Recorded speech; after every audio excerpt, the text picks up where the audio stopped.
Frères et sœurs, nous sommes dans la joie de vous savoir nombreux cette nuit devant vos smartphones, devant vos écrans, ceux qui peuvent en grandir pour que nous puissions continuer notre enseignement. Laisse que la paix du Seigneur vous soit accordée, un meilleur entendement pour vous et aussi un langage facile pour nous, pour que vous puissiez très bien comprendre ce que nous sommes en train de dire. La matière n'est pas facile, c'est la nourriture solide, parce que la Bible différencie les laits spirituels ainsi que de la nourriture solide. Le lait spirituel, ce sont les premiers rudiments de la parole qui est énuméré dans Hébreux chapitre 6, tandis que la nourriture solide, c'est justement cette parole prophétique, et il faudrait vraiment savoir jongler avec cette parole. Il faudrait rester dans le contexte. Il faudrait également que Dieu lui-même soit son propre interprète. Alors, il y a des choses qui sont des mystères dont l'intelligence humaine ne peut pas capter, des calculs dont l'école ne peut pas démontrer, parce qu'en matière de calcul, on demande toujours une démonstration. Il y a le postulat, on pose un problème, il y a la démonstration, ensuite la conclusion. Et toutes ces choses-là doivent paraître logiques. Mais dans les choses de Dieu, nous prenons seulement le postulat et nous commençons à faire une démonstration de l'esprit. Voilà d'entrée de jeu ce qu'on avait voulu dire. Donc nous avançons sans pour autant récapituler tout ce qu'on a dit les séances passées. Ça doit nous prendre encore du temps, ça va effriter le temps, étant donné que nous n'en avons pas assez, parce que nous parlons au moment où il y a un décalage avec ceux de l'Afrique du Sud de 2 heures, ceux de l'Europe d'1 heure, et des véritables bénéficiaires, ce sont ceux des Amériques qui sont en retard par rapport à notre fuseau horaire de 6 heures. Et je ne parlerai même pas pour ceux qui sont en Asie ou en Océanie. Ils sont en avance, c'est-à-dire pendant que nous sommes en train de parler là, il y en a qui sont endormis, généralement, grâce à Dieu, par la magie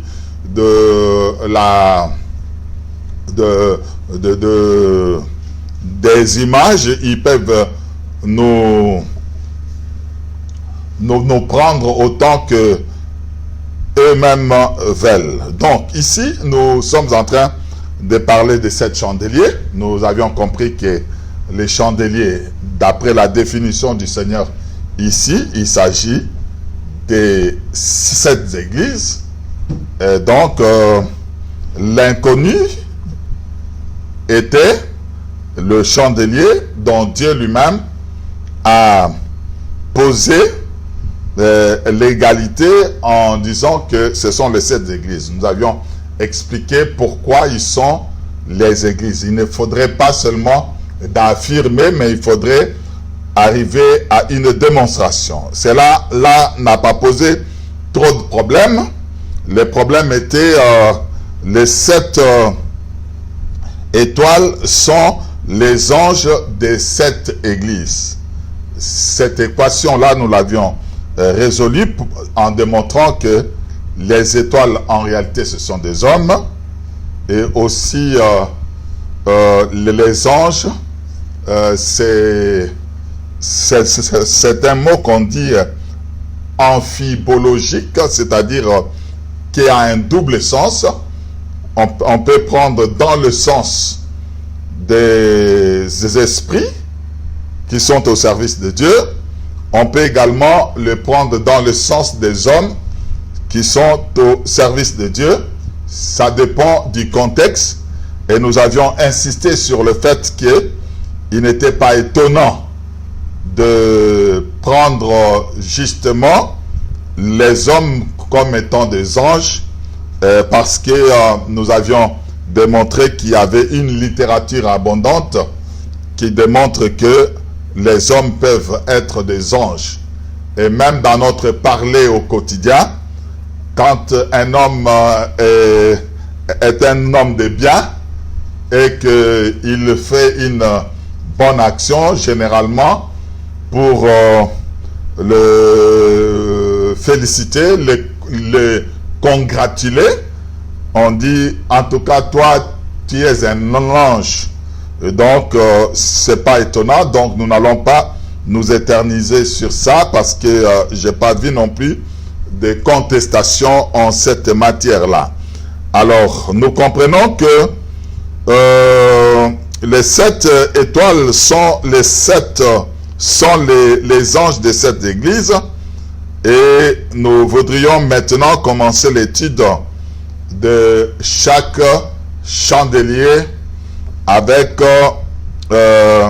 son ange.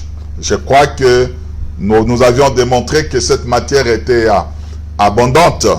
Cette matière est abondante dans les réseaux sociaux, particulièrement si vous prenez Google et que vous commencez à faire la recherche ou n'importe quel autre moteur de recherche qui peut permettre à ce que vous puissiez faire la recherche sur des éminents hommes de Dieu qui avaient publié en cette matière-là.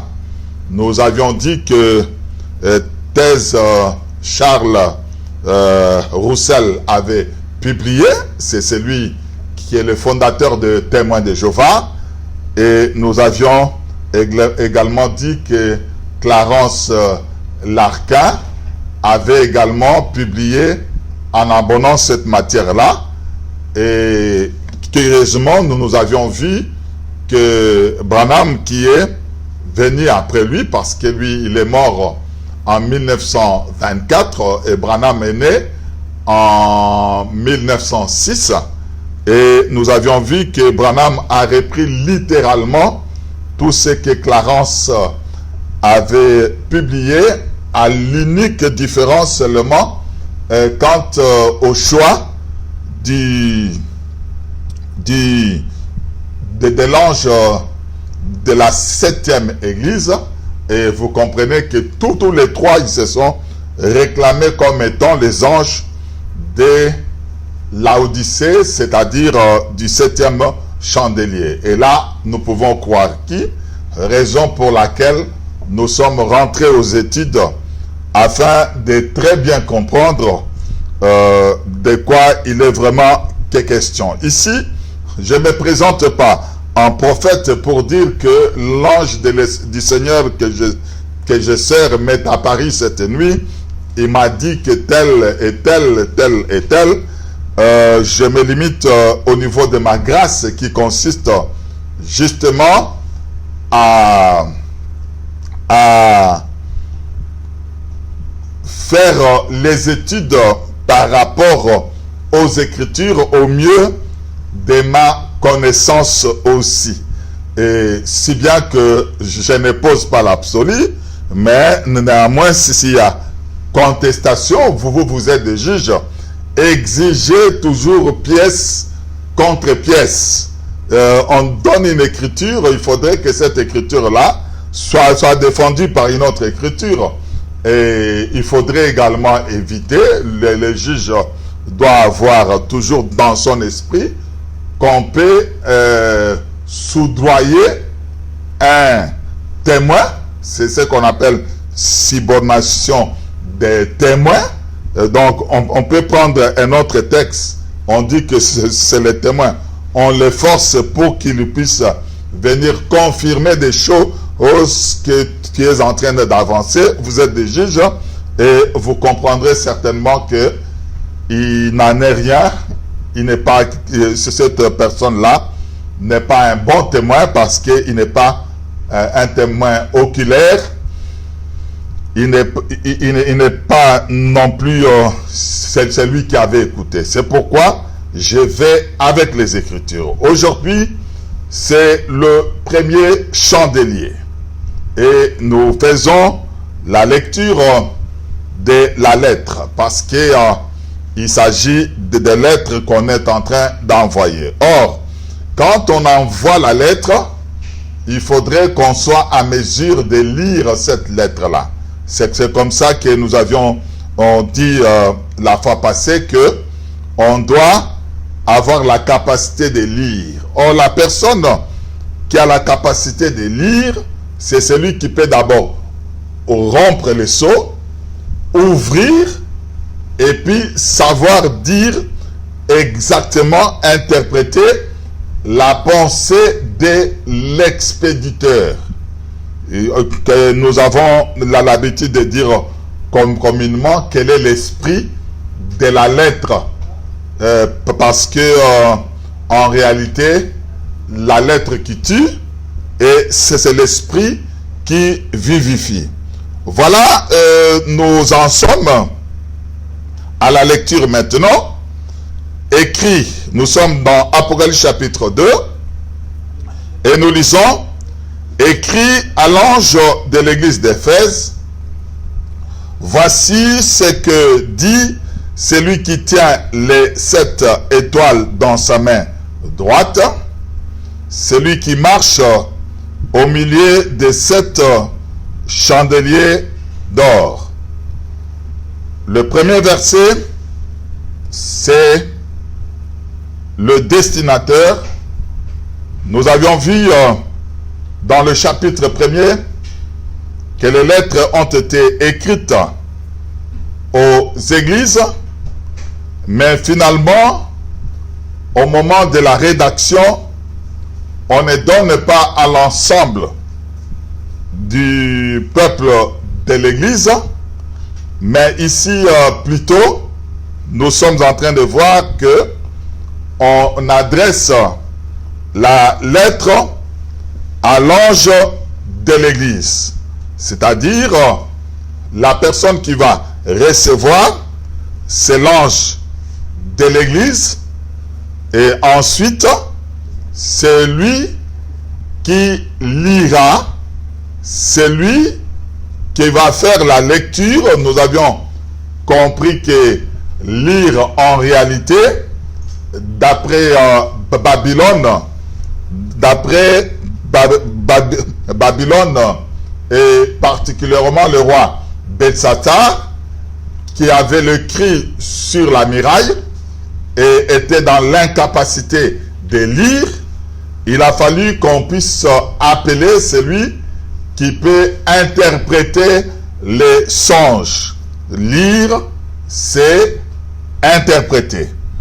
Alors, dans le premier verset, généralement, avec les autres lettres, vous allez remarquer, ça sera pareil, que c'est la présentation de la personne du Seigneur. Il ne peut pas se présenter de la même manière dans toutes les églises. C'est la raison pour laquelle nous verrons que la vision d'une telle église avec une autre église, bien que nous puissions être d'accord d'une manière générale dans beaucoup de choses, mais vous remarquerez une certaine particularité de ces gens-là. La manière dont Dieu se manifeste, nous disons, c'est le même esprit, bien que c'est le même esprit, mais il se manifeste d'une manière ou d'une autre. Ça dépend du ministère, ça dépend des dons, ça dépend également des églises.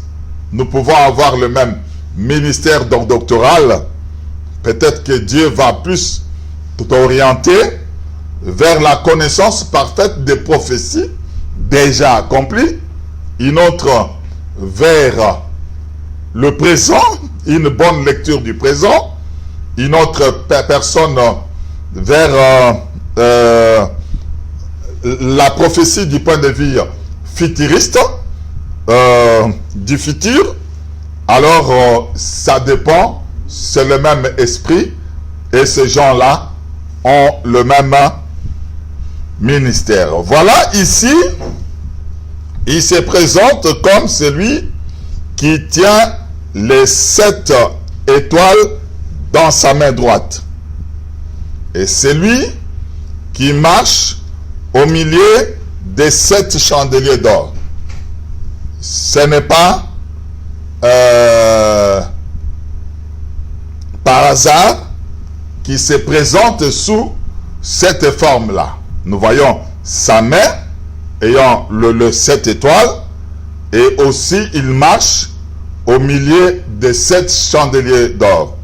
C'est ici où il y a lieu que nous puissions faire remarquer que dire que l'obscurité était entrée dans les 7 églises reviendrait tout simplement à manquer du respect vis-à-vis du Seigneur, parce que il joue ici le rôle de souverain sacrificateur de l'ancienne alliance, et aucune nuit le tabernacle ne pouvait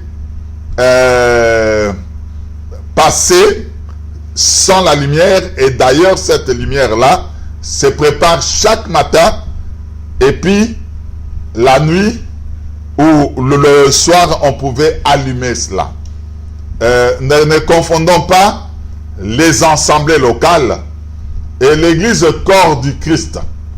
L'église corps du Christ n'a jamais failli.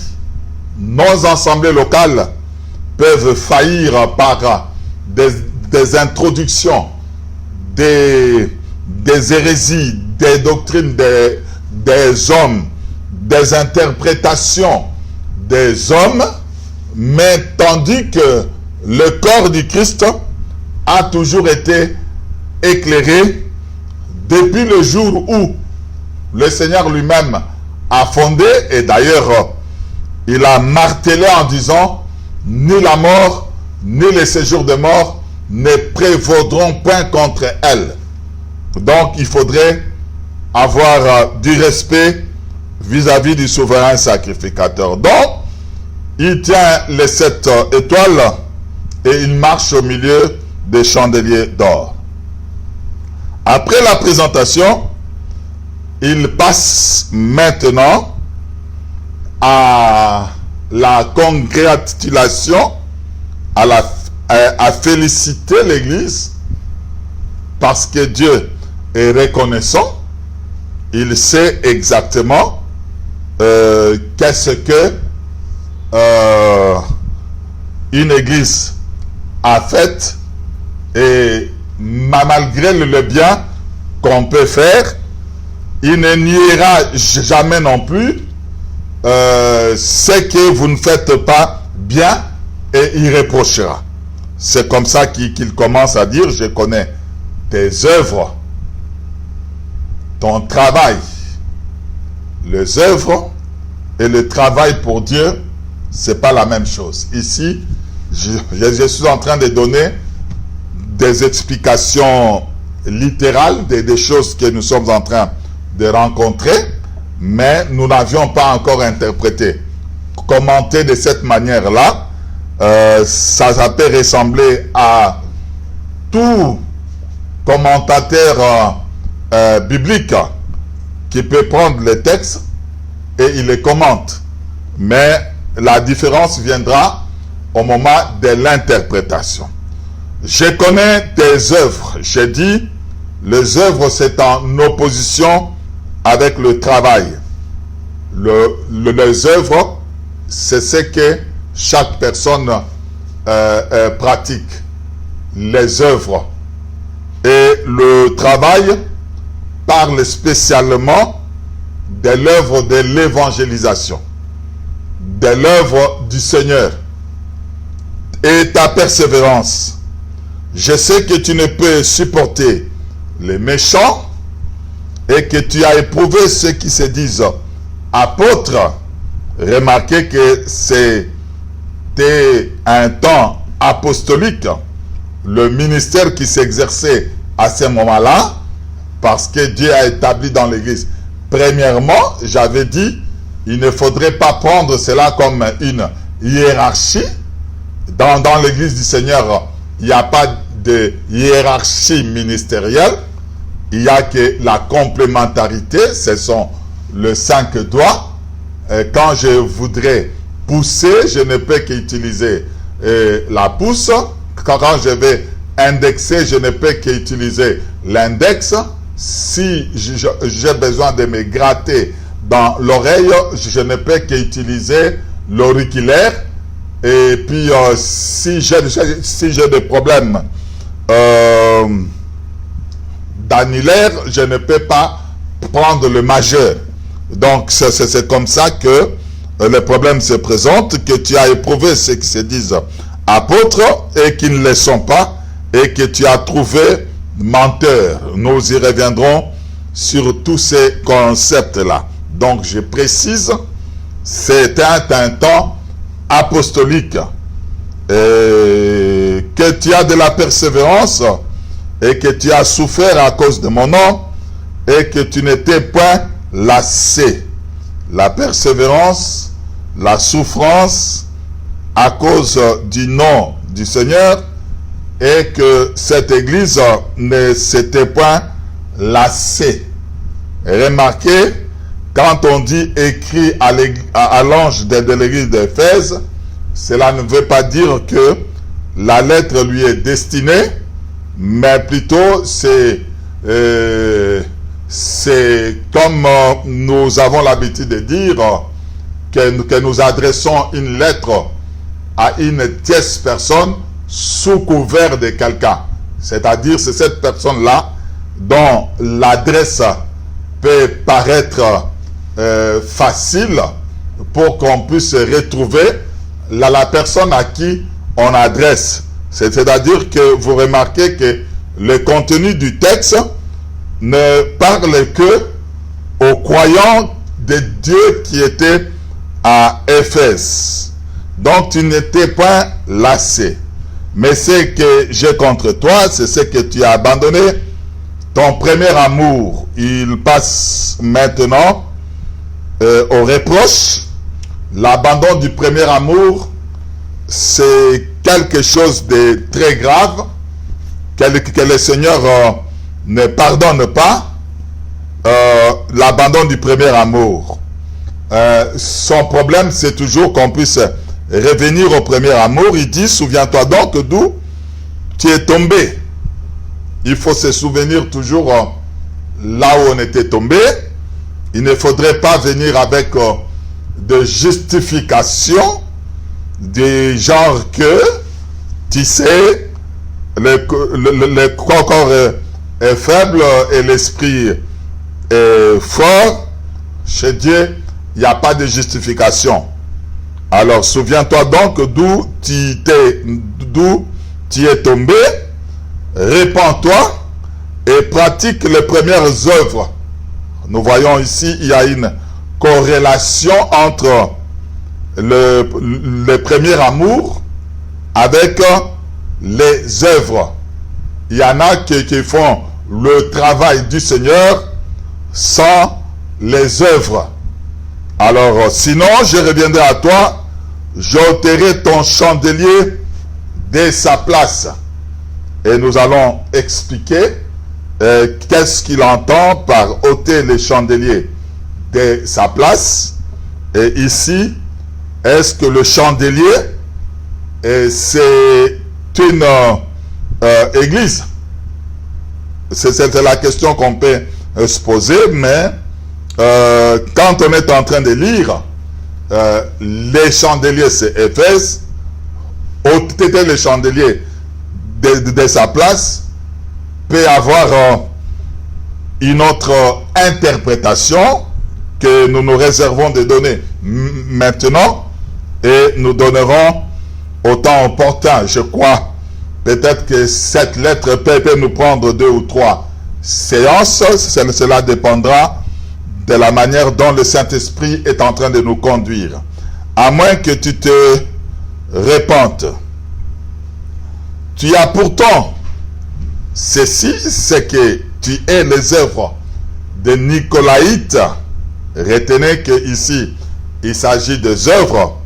Et dans la suite du temps, ces œuvres-là, comme on va les laisser dans l'église, ça peut devenir une doctrine.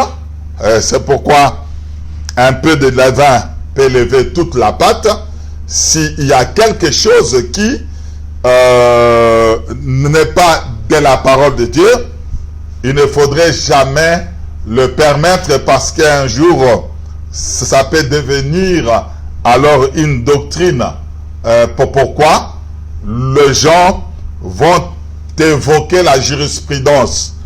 Par exemple, nous avons l'habitude de dire que dans le mariage, pour qu'il y ait bénédiction, pour que tout le monde puisse honorer, il faudrait que, au premier abord, que le marié ne puisse pas se connaître avant le mariage.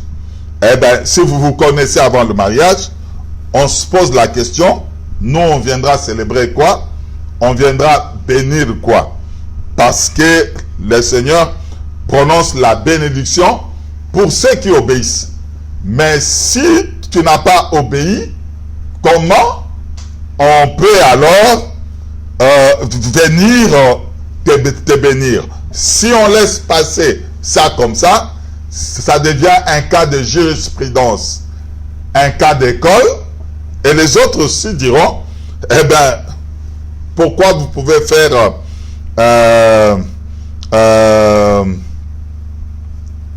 pour une seule affaire et donner 2 jugements, à moins que tu te répandes. Tu as pourtant ceci, c'est que tu es les œuvres de Nicolaïtes,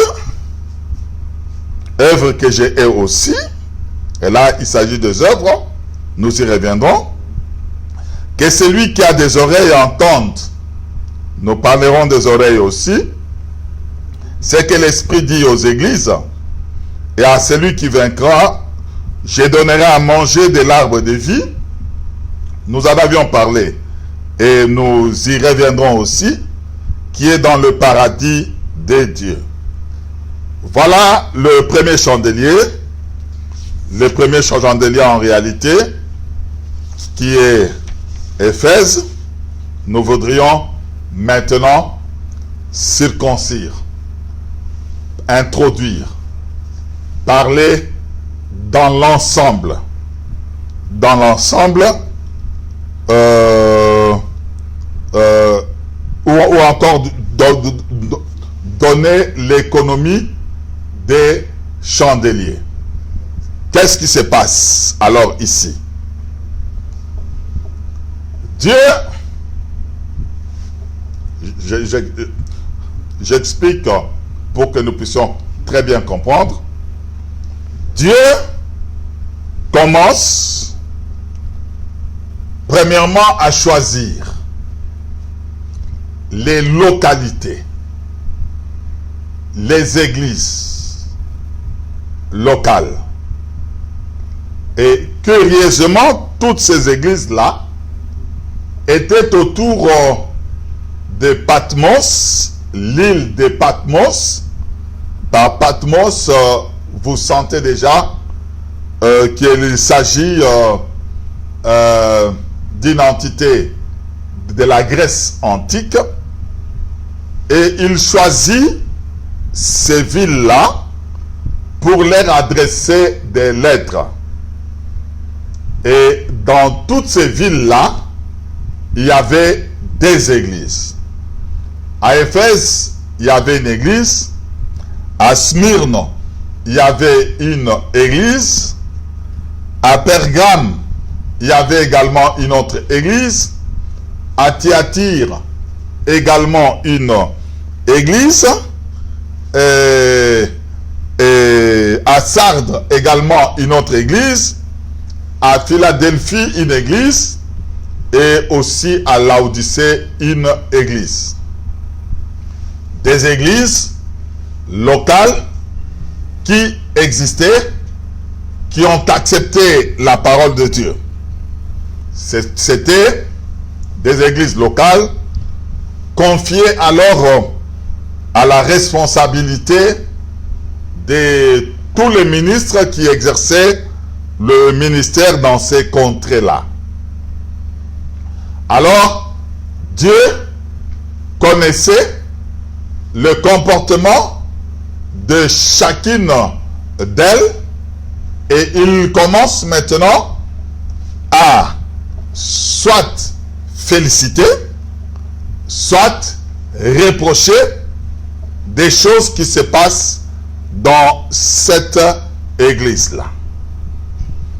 C'est pourquoi il est dit dans la subdivision de l'Apocalypse, ici nous sommes en présence des choses qui sont. Nous avions dit que le livre d'Apocalypse est subdivisé à des choses que tu as vues, le chapitre 1, le chapitre 2 et 3, des choses qui sont, qui se vivent réellement, et de celles qui viendra après elles, c'est-à-dire après les reproches adressés à ces 7 églises-là, ou encore des félicitations adressées à ces églises-là, ce sont des choses qui viennent après elles. C'est ainsi que nous sommes en train de dire que ici, il s'agit des choses qui sont, des choses qu'on pouvait voir, des choses qu'on pouvait palper, des choses qu'on pouvait vivre, des choses qui sont. Mais Dieu, au travers des choses qui sont, il était en train de voir que ces choses-là, bien que c'était des choses qui étaient, il voyait que ces choses-là préfigurées étaient une histoire prophétique des églises. Nous pouvons appeler cela des époques qui viendront, qui auront les comportements comme des églises locales que le Seigneur est en train soit de congratuler, féliciter, ou encore il est en train de reprocher. Nous disons quoi? En plus d'être une église locale, le Seigneur est en train de voir le comportement, l'avenir de son église jusqu'au jour où il reviendra dans les airs pour prendre cette église glorieuse sans tache, ni ride, ni rien de semblable. Il y a un problème. Ce qui est, c'est ce qui a été, et c'est ce qui sera. Il n'y a rien de nouveau sous le soleil. C'est pourquoi, quand nous regardons dans le passé, nous faisons une étude rétrospective, une étude dans le passé, pour bien comprendre le présent et l'avenir. C'est alors que nous pouvons très bien comprendre Dieu. Si bien que cette étude des choses qui sont ne se limite pas, notre regard ne s'arrête pas seulement aux choses qui sont, parce que ces choses qui sont, ce sont des choses qui étaient, qui sont et qui seront. C'est pourquoi nous disons, dans le passé, dans l'ancienne alliance, il y a quand même le comportement d'un peuple qui avait marché avec Dieu, qui doit avoir le même comportement comme des choses qui sont. Remarquez les choses qui sont, c'est la vie de ces 7 églises-là. Et nous allons voir également dans le temps, c'est-à-dire nous nous prenons comme point du départ l'église d'Éphèse comme étant l'église apostolique, parce qu'ici il est dit que tu as éprouvé ceux qui se disaient apôtres et qui ne sont pas, et tu les avais trouvés menteurs. Du coup, nous disons que l'église d'Éphèse est l'église apostolique, du temps apostolique jusqu'aux autres temps. Comment l'église avait évolué. C'est-à-dire que nous allons placer dans le temps, sans tenir compte de la fixation des dates précises, et parce que beaucoup de gens sont tombés dans l'erreur. Pourquoi ils ont voulu fixer des dates et finalement ces dates-là se sont avérées fausses. C'est comme ça que j'avais dit que Roussel, lui, a fixé des dates concernant le temps prophétique des églises. Et Clarence Larquin est venu, il a fixé de la même manière, et Branham a plagié la même chose. Et toutes les fois que l'homme avait voulu fixer, il oublie que Dieu se réserve toujours la gloire de cacher les choses. Remarquez, nous avions vu avec vous en ce qui concerne les 70 semaines. Quand il prophétise, il dit, vous irez en captivité pendant 70 ans. Il n'a pas trompé, il n'a pas oublié. Et Daniel, en lisant dans le livre, il avait vu qu'il devait se passer 70 années. Et il commençait à prier. Mais quand Dieu vient interpréter, il nous montre que ce ne sont pas les 70 années d'années, mais plutôt il s'agit des 70 semaines. Et lui, en tant que juif, il comprend que quand on parle des semaines d'années, il s'agit des semaines sabbatiques. Nous en avions parlé et j'insiste.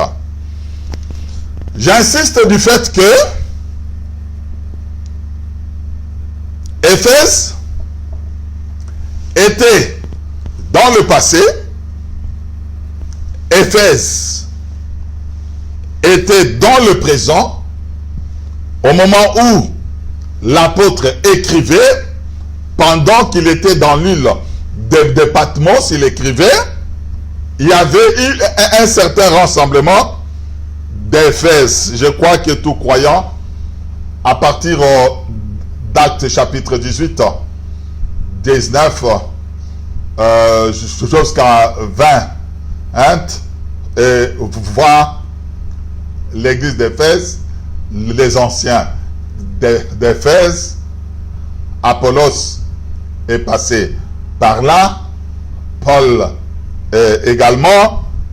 Donc ici, nous savons très bien que cette église avait bel et bien existé. Voilà une première compréhension. La compréhension, c'est que nous sommes en présence des choses qui sont, mais dans les choses qui sont, ces choses-là étaient dans le passé, et ces choses-là, ce seront également dans l'avenir. Voilà. Je commence d'abord dans le passé, avant que je puisse venir dans le présent, et puis dans le futur. Futur par rapport à ce temps-là. Aujourd'hui, nous qui sommes arrivés à la fin, ce n'est plus le futur, mais plutôt c'est le passé. Ça dépend de l'angle où on se trouve. Je suis en train de balancer les nuées et je suis dans un mouvement prophétique pour démontrer que pendant que nous sommes en train de lire la lettre, le comportement de ce qui est dans cette lettre-là, on voit dans le comportement d'un peuple. Ce peuple-là, c'est le peuple d'Israël. Et ce peuple d'Israël-là, en réalité, bien qu'on n'a pas appelé ça Église, et aujourd'hui, nous qui sommes arrivés au temps de la fin, parce que c'est ici où il y a la promesse, est-ce que la connaissance d'un plus grand nombre augmentera? Maintenant, nous pouvons avoir de l'intelligence et comprendre que Israël était l'église dans l'ombre. Alors, comme c'était l'église dans l'ombre, nous pouvons imiter les bons exemples, nous pouvons rejeter les mauvais exemples, et Israël était réellement un type. Voilà. Nous prenons ce que Dieu a principalement reproché dans cette église-là. C'est quoi? L'abandon du premier amour. Et si nous prenons l'abandon du premier amour, par là, le reproche d'abandon du premier amour nous permet aussi, en dehors des peuples, c'est-à-dire Israël comme l'ombre de l'église, nous prenons l'église d'Éphèse, nous allons prendre la période Éphèse comme étant une période. Ceci concerne également un chacun de nous. L'avantage de ces lettres-là, c'est que ça concerne un chacun de nous, son état spirituel. Je ne parle pas de l'état d'âme qui consiste à savoir est-ce que tu es un enfant de Dieu ou tu n'es pas un enfant de Dieu. L'état spirituel, c'est-à-dire au moment où je suis en train de prêcher maintenant. Quel est ton état spirituel? Est-ce que tu as abandonné le premier amour ou bien tu as le même zèle, la même persévérance, les mêmes œuvres, le même travail, le même feu qui est en train de brûler dans ton cœur comme au premier jour? C'est cela l'avantage. Autrement dit, ici, je dis, en plus d'être un espace de temps, en plus d'être une église locale, en plus d'être un passé d'un peuple d'Israël, un chacun de nous, maintenant, par rapport à son état spirituel, il peut être Éphèse parce que il a peut-être abandonné le premier amour. Il reste chrétien de lèvres, chrétien de déclarations, chrétien de slogans. Mais son cœur n'y est plus à cause de beaucoup de difficultés, à cause des promesses qu'il avait reçues de la part du Seigneur, qui jusque-là, ça ne se concrétise pas. Voilà grosso modo, comment nous pouvons définir ou encore comprendre le mot Éphèse, bien que dans son sens étymologique, veut dire tout simplement permis. Permis. C'est pourquoi le Seigneur, quand il répond, il dit quoi ici? Tu n'as pas supporté. Autrement dit, tu n'as pas permis aux apôtres qui ne sont pas apôtres, mais qui étaient des menteurs. Tu les as éprouvés, tu les avais rejetés. Ici, c'est la permission. Tu remarqueras encore, en ce qui concerne, tu es les œuvres des Nicolaïtes, et que œuvres que moi, j'ai aussi. Donc, tu n'as pas permis que les œuvres des Nicolaïtes puissent entrer dans l'ensemble local. Voilà, grosso modo, la compréhension de l'Éphèse. Ayant un peu de temps, nous voudrions aller dans l'ancienne alliance pour comprendre que Israël était aussi Éphèse, c'est-à-dire qui ne permettait pas, mais arrivé à un moment donné, Israël a abandonné son premier amour. Vous devez comprendre que le fondement de la chrétienté, c'est le premier amour. Il faut ressentir ce premier amour-là. J'ai dit toujours ceci, que on n'aime pas, mais on sent l'amour. On peut forcer d'aimer quelqu'un, quelque part, une certaine haine, un certain rejet viendra dans le cœur, si bien que on s'efforce à cause de tel ou tel autre intérêt à aimer, mais finalement il arrivera que à un moment donné on n'éprouve que de la haine.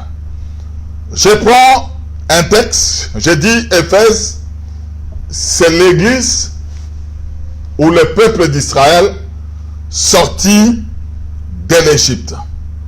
Et je prends Exode chapitre 19. Exode chapitre 19.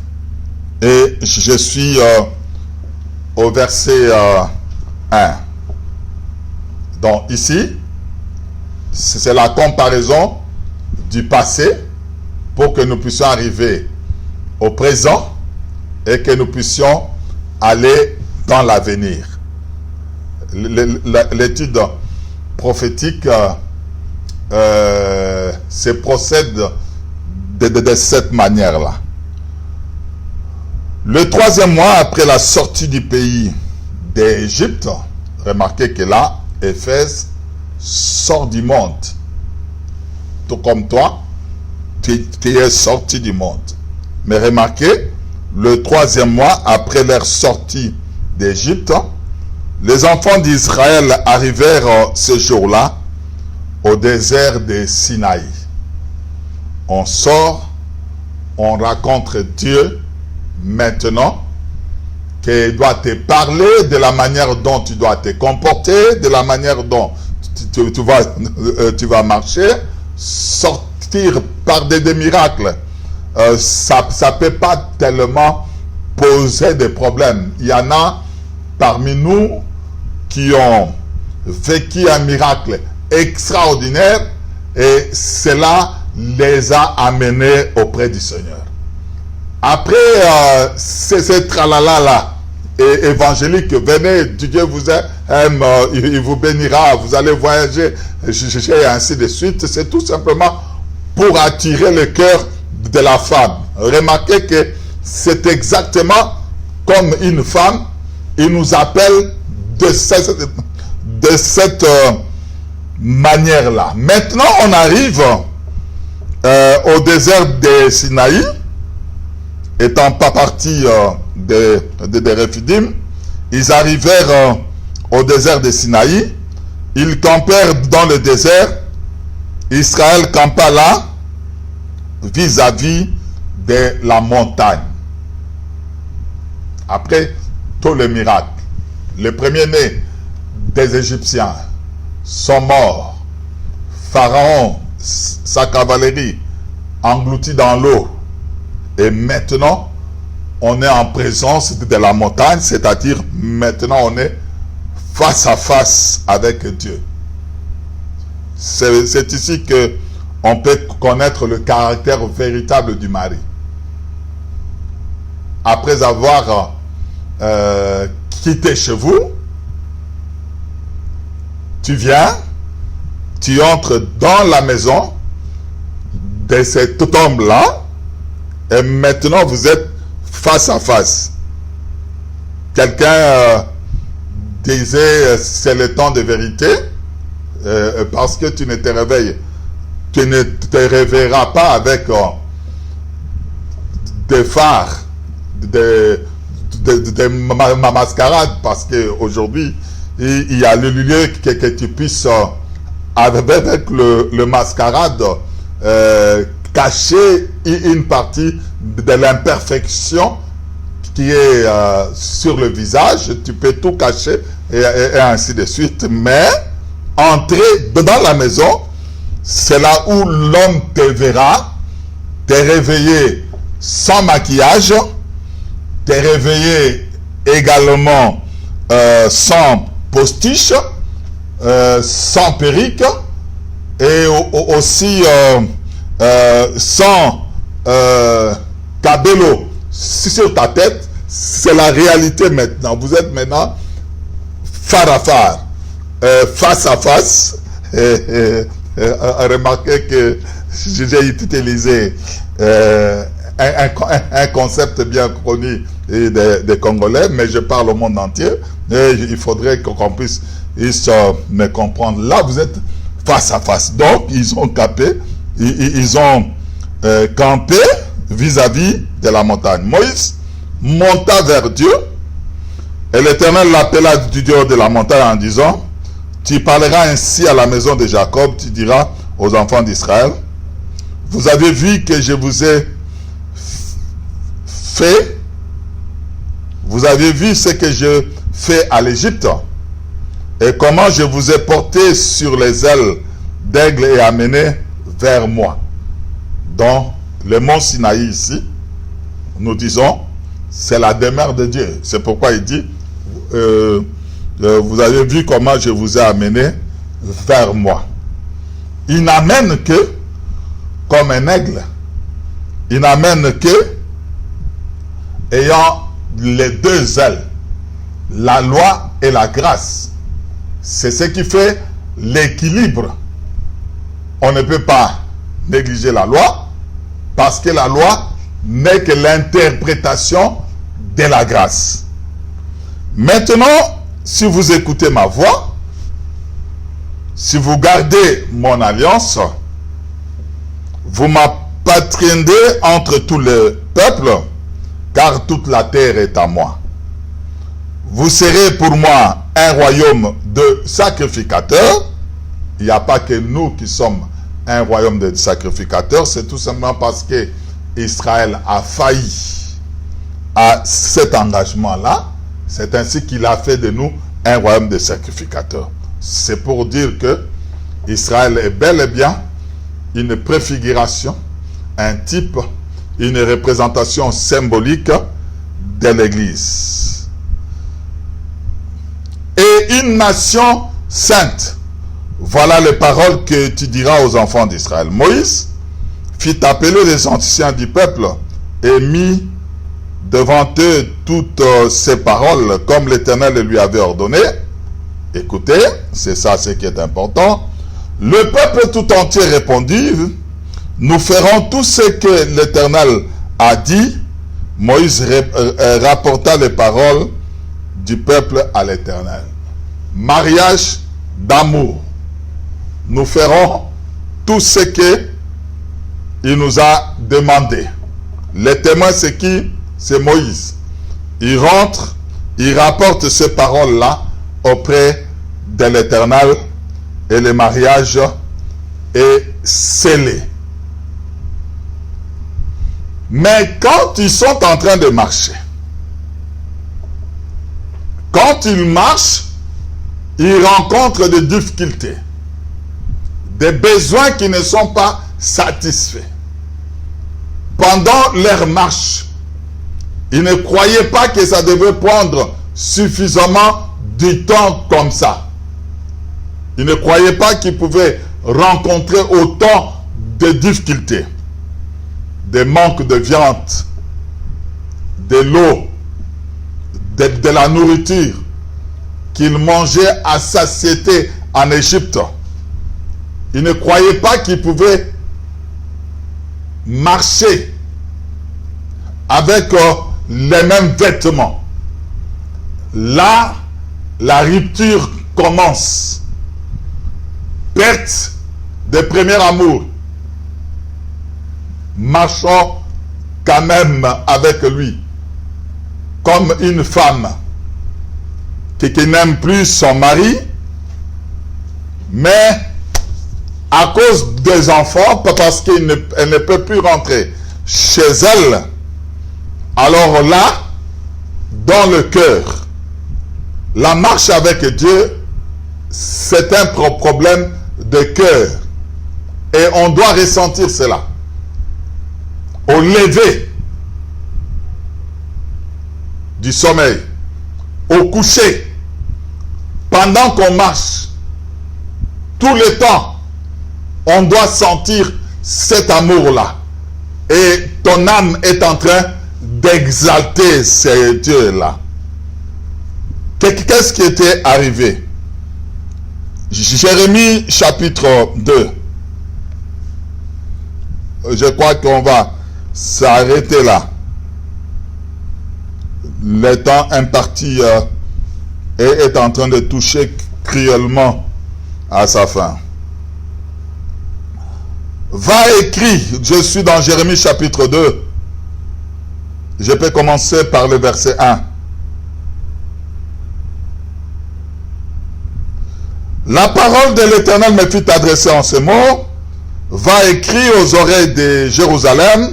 Ainsi parle l'Éternel, je me souviens de ton amour lorsque tu étais jeune, de ton affection lorsque tu étais fiancé. Il y a une différence entre l'amour et l'affection. Un homme, il peut être amoureux, mais il n'est pas affectué. L'affection se remarque par des actes, par la manière de tenir sa femme, de la soutenir, de répondre. Et Dieu dit, je me souviens de ton amour lorsque tu étais jeune, de ton affection lorsque tu étais fiancé. Aujourd'hui, parmi les mariés qui ont fait 10 ans, 15 ans, 20 ans, il n'y a plus d'affection, il n'y a que des obligations maintenant. Et quand dira-t-on, bon, je fais ceci par contrainte. Quand tu me suivais au désert, dans une terre inculte. Quand tu me suivais au désert, dans une terre inculte. Donc, le premier amour était là, le jour où Israël a pris l'engagement solennel de faire ce que Dieu avait demandé à Moïse et que ce peuple-là avait dit, nous ferons tout. Mais dans la suite du temps, l'amour s'était effrité. Voilà l'église du passé. Et c'est cette figure-là que Dieu reprend.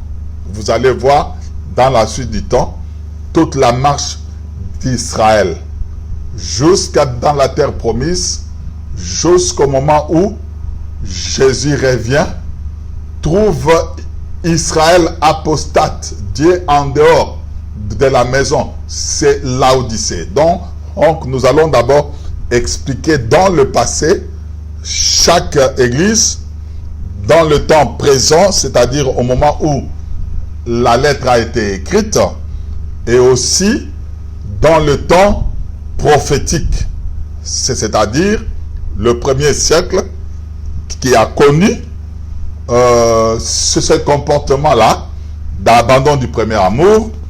Et enfin, chaque personne doit prendre l'engagement de revenir auprès du Seigneur de tout son cœur. Ce ne sont pas les lèvres. Par exemple, nous sommes en train de prêcher maintenant sur les réseaux sociaux. Vous croyez c'est quoi? C'est l'amour qui brûle dans le cœur parce qu'un grand nombre manque de connaissances, risque de se perdre. Il n'y a aucune gloire ici, aucune offrande, aucune rémunération.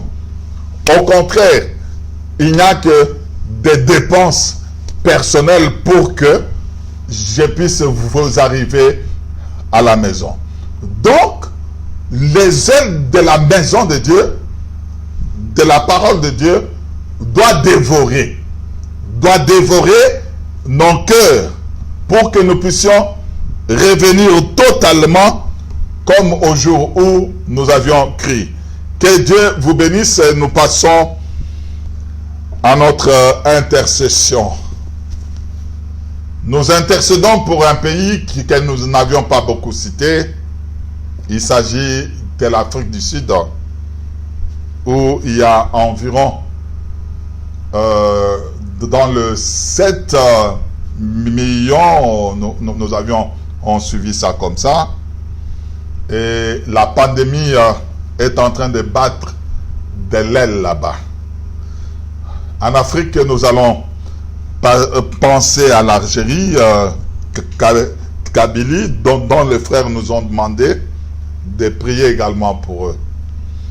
Nous ne manquerons pas de prier également pour nous, Congolais, et notre président a l'habitude d'appeler mon autre Congo, c'est-à-dire la Belgique, où je suis en train de saluer nos frères et sœurs, particulièrement le pasteur Richard. Il y a notre église locale également en Hollande, celui qui est le pasteur là-bas, que Dieu puisse se protéger. Il y a la France également, il y a une résurgence de cette maladie et nos sujets habituels sur Florida,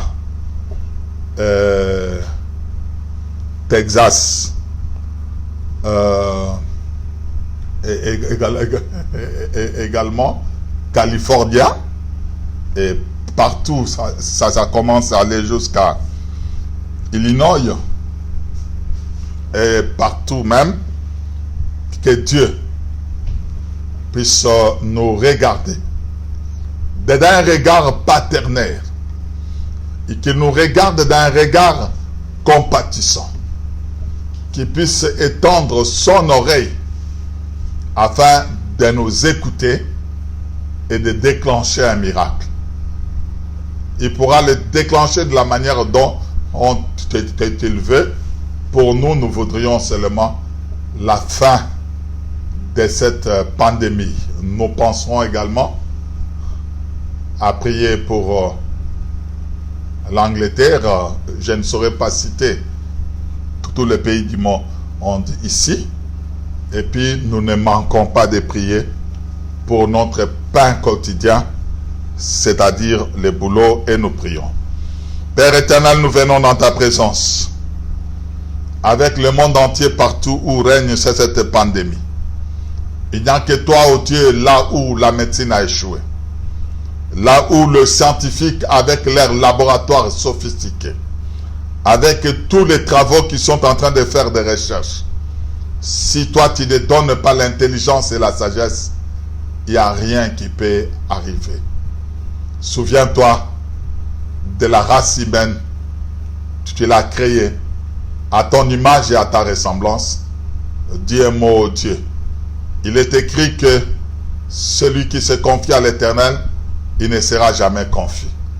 Depuis le début de cette maladie, nous avions compris et nous venons chaque semaine 3 fois te supplier ici.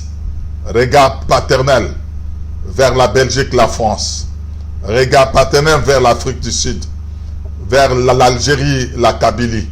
Regard paternel vers Florida, California. Regard paternel vers Texas,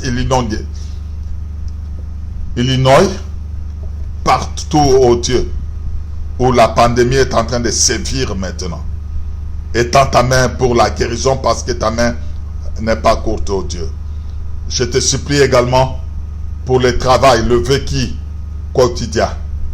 C'est à cause de leur salaire que le ministère est en train de se répandre au travers le monde. Il n'y a pas d'évangélisation sans argent, oh Dieu.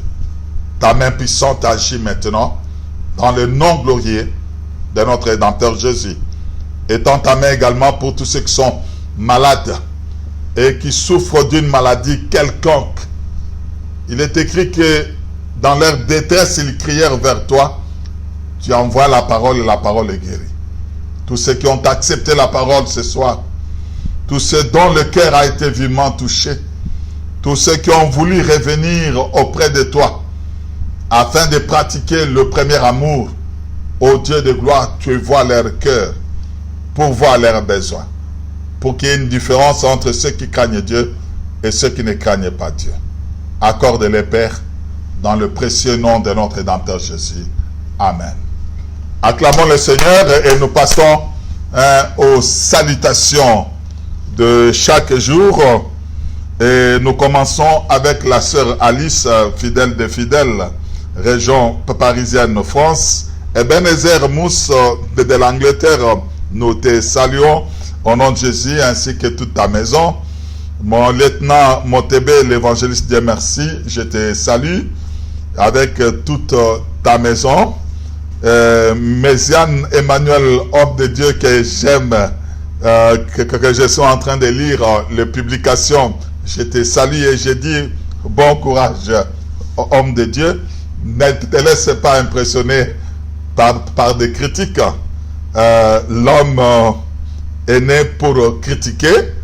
Ma sœur Hélène Yema de la région parisienne, je te salue bien-aimé, que Dieu te fortifie. Mon frère Paulin Katoukou, je te salue également. Mustapha Chako, mon fils dans Illinois, Urbana, que Dieu te protège. Madi Kalonji Mutombo, je te salue avec Joyce Mutombo, recevez mes salutations. Vous êtes de Kananga à Kinshasa, dans le confinement. Alain Tchileou de Djobour, avec prophète Shalom Kaninda, vous êtes de Djobour, ou Afrique du Sud. Aujourd'hui, on a intercédé pour vous. Que Dieu vous garde et vous bénisse également. Gislin Pinueta du Grand Est France Metz. Que Dieu te bénisse, homme de Dieu. Nous sommes toujours dans la joie au moment où tu nous suis. Marcel Tidibi de Kinshasa, je te salue. Famille Samba, à savoir Mambo Samba, Dieu merci Samba, ainsi que Divine, la plus belle fille du monde. Je vous salue. Mon pasteur que j'aime également de tout cœur, Ben Machakador, qui est en Afrique du Sud, Cape Town. Que Dieu te bénisse pour ton hospitalité légendaire. Tu nous gâtes tout le temps qu'on passe par là. Que Dieu te protège avec toute ta famille et l'église. Mami Chaban de Kinshasa, je te salue. Mon docteur Otiniel Kassongo, Urbana, Illinois, aux États-Unis, que Dieu vous protège contre tout ce fléau-là. Je sais qu'il le fera. Jean-Paul Capta, je te salue, bien-aimé. C'est pour la première fois que je te vois là. Inbox, on peut faire une bonne connaissance. Oh, mon pasteur Pierre Okito, depuis Texas, les États-Unis. Je te salue, bien-aimé. Nous sommes de cœur avec vous. Nous sommes en train d'intercéder pour vous. Pasteur Joël, je te salue, ainsi que la sœur Longo, ton épouse, depuis Angleterre. Demeurez bénis pour le travail que vous êtes en train de faire. Nous sommes en train d'intercéder pour vous. L'ingénieur David Montébé, je te salue également, ainsi que tous tes petits frères, je les salue aussi. Maki Lomande, je te salue ma soeur, que Dieu te bénisse. Julia Bajunda, ma soeur, c'est pour la première fois également, tu es de Kin, je te salue. Jancy Bapende Jérobal, Magoti Namagoti, je te salue, homme de Dieu, et l'évangéliste pour le travail que tu es en train d'abattre, que Dieu te fortifie vraiment. Jenny Avidila, ma soeur, je te salue également. Léonie Bilonda, ma soeur et ma mère, je t'appelle ma mère, de Angleterre. Micheline Mangbaou, oh, c'est pour la première fois, ma soeur. Hein? Mangbaou. Lou. Ok. Je te salue également avec ton mari et ton fils. Je salue encore qui? Hein? Ah, Taluit Nel Massi. Je te salue, on me communique. Toi qui es la bien-aimée, je te salue, ainsi que ton mari, que Dieu vous bénisse et vous protège. Et puis nous disons, portez-vous bien et prenez soin de vous, que Dieu vous garde au nom de Jésus. Amen.